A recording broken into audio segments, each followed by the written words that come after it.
నేను వాస్తవంగా ఫీల్డ్ జర్నలిజంలో దాదాపుగా 27 ఏళ్ళు అయిన తర్వాత ఈ 2-3 ఏళ్ల నుంచినే పూర్తిగా దీనికే పరిమితం అవుతుంది. కాంటాక్ట్స్ ఉన్నాయి. కాకపోతే నాకేమవుతుందంటే పొద్దునుండి రాత్రి దాకా వీడియోస్ చేసే క్రమంలో మిగతా వాళ్ళతో మాట్లాడి చేసేటటువంటి టైం తక్కువగా ఉంటుంది. ప్రస్తుతం అన్ని పత్రికలు అన్ని మీడియాలు చెక్ చేసుకోవడం, కొంత నాకు వచ్చేటటువంటి ఫీడ్బ్యాక్ వీటితో చేసుకోవడం సరిపోతుంది. మళ్ళీ ప్రత్యేకంగా క్రాస్ చెక్ చేసుకోవడం కుదరట్లేదు. ఇందులో భాగంగా ఈ ఏదైతే ప్రధానంగా ధాన్యానికి సంబంధించి ఎదురవుతున్నటువంటి సమస్యల గురించి కొన్ని అంశాలు ప్రస్తావించాను. నేను గతంలో పనిచేసిన అనుభవం ప్లస్ ఇప్పుడు కొన్ని పత్రికల్లో వస్తున్నటువంటి వార్తల్ని క్రోడీకరించి నేను అది విశ్లేషించాను. ఒక అగ్రికల్చర్ అధికారి నాకు ఫోన్ చేసి చెప్పారు, లేదండి ఉత్తరాంధ్రలో విజయనగరం శ్రీకాకుళం జిల్లాల్లో మాత్రం అద్భుతంగా ఉంది, 2300 రూపాయల దాకా కూడా డబ్బులు వస్తుంది, 2200 2300 దాకా.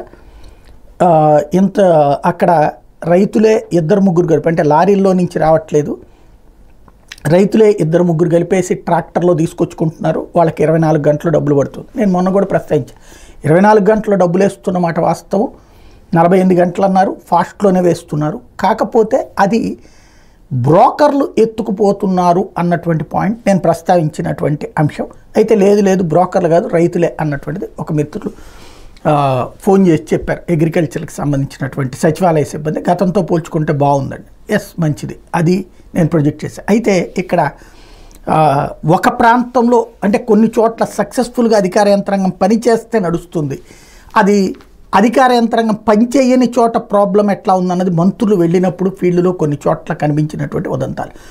ఇవాళ అంటే నాకు ఒక కన్ఫ్యూజన్ వచ్చింది, ఏంటి మంత్రుల దగ్గర ఇట్లా అడుగుతున్నారు, తర్వాత ఇట్లాగ బయట వస్తుంది, కానీ ఇలా చెప్తున్నారు, నేనే ఏమన్నా పొరపాటు పడ్డాను అన్నాడు. అయితే ఇవాళ ఈనాడు వార్త చూశాక నేను పొరపాటు పడ్డం కాదు, నాకు ఫీడ్బ్యాక్ ఇచ్చినటువంటి ఆయన పొరపాటు పడ్డం, లేదా వాళ్ళ ఏరియా వరకు ఏమన్నా బాగుండి ఉండాలి అన్నటువంటిది వచ్చింది. ఇందులో రాష్ట్రంలో వరి సాగు ఉత్పత్తి ఏటికేడు తగ్గుతున్నాయి. 5 ఏళ్లుగా భారీ వర్షాలు, వరదలు తదితర ప్రతికూల వాతావరణ పరిస్థితులతో పాటు సేకరణలో ప్రభుత్వ నిబంధనలు దీనికి కారణం. ఈ క్రాప్ల నమోదు, రైతు సేవా కేంద్రంలో పేరు నమోదు నుంచి మిల్లుకు వెళ్లేదాకా అడుగడుగున సతాయింపులే, ఆనక ధాన్యం సొమ్ముకు నెలల తరబడి ఎదురుచూపులే. ఫలితంగానే ఖరీఫ్లో 39 లక్షల నుంచి 40 లక్షల ఎకరాలు సాగవ్వాల్సిన వరి గత ఏడాది 33.5 లక్షల ఎకరాలకు తగ్గింది. 2019-20 నాటితో పోలిస్తే 23-24లో సేకరణ 18 లక్షల టన్నులు తగ్గింది.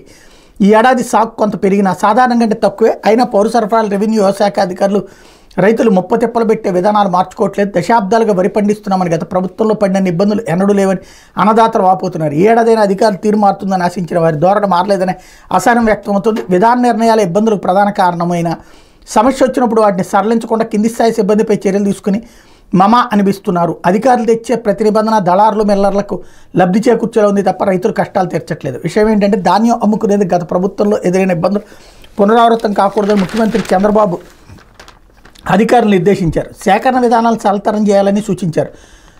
48 గంటల్లోనే రైతు ఖాతాలు నగదు జమ చేయాలని ఆదేశాలు ఇచ్చిన ప్రభుత్వం చాలా వరకు 24 గంటల్లోనే వేస్తుంది. కానీ ధాన్యం సేకరణ తీరు మారలేదు. తేమ పేరుతో రైతులను ఇబ్బంది పెడుతున్నారు. కృష్ణా జిల్లాలో పలు చోట్ల గోనె సంచులు రవాణా ఖర్చులు రైతులే భరిస్తున్నారు. అయినా రోజుల తరబడి ఎదురు చూడాల్సి వస్తుంది. ధాన్యం అమ్మకాల్లో రైతులకు ఎదురయ్యే ప్రధాన సమస్య తేమ శాతమే. 17% కంటే ఎక్కువగా ఉందంటూ కొర్రీలు పెడుతున్నారు. బస్తాకు 5 కిలోల వరకు తూకం తగ్గించి మద్దతు ధర నమోదు చేస్తున్నారు.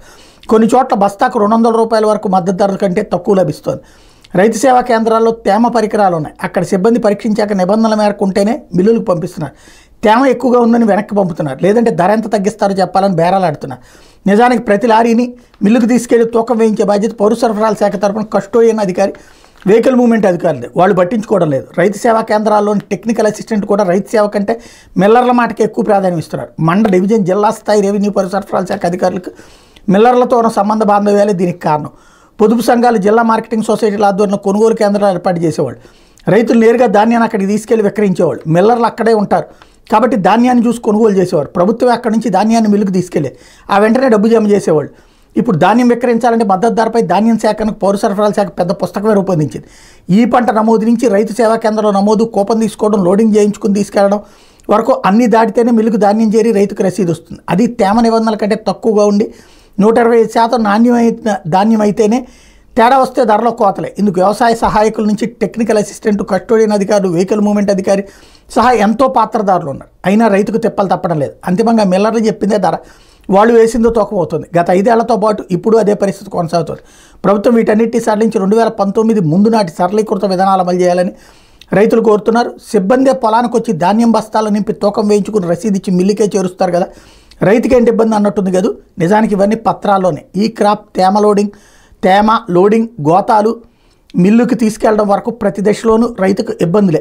వే బ్రిడ్జ్లో తూకం వేయించాక మిల్లుకు చేరకముందే రసీదు ఇస్తారని నిబంధనలో ఉంది. కానీ మిల్లుకు చేరాక మిల్లర్లు అంగీకరిస్తేనే రసీదు తయారు చేసిస్తారు, లేదంటే వెనక్కి పంపేస్తారు. ఇది అయితే నా అంచనా కరెక్టే. నేను అవగాహన చేసుకున్నటువంటి విషయాలు మొత్తాన్ని సమీక్షించి నేను చెప్పినటువంటిది కరెక్టే అన్నది ఈ వార్త చూశాక అర్థమైంది.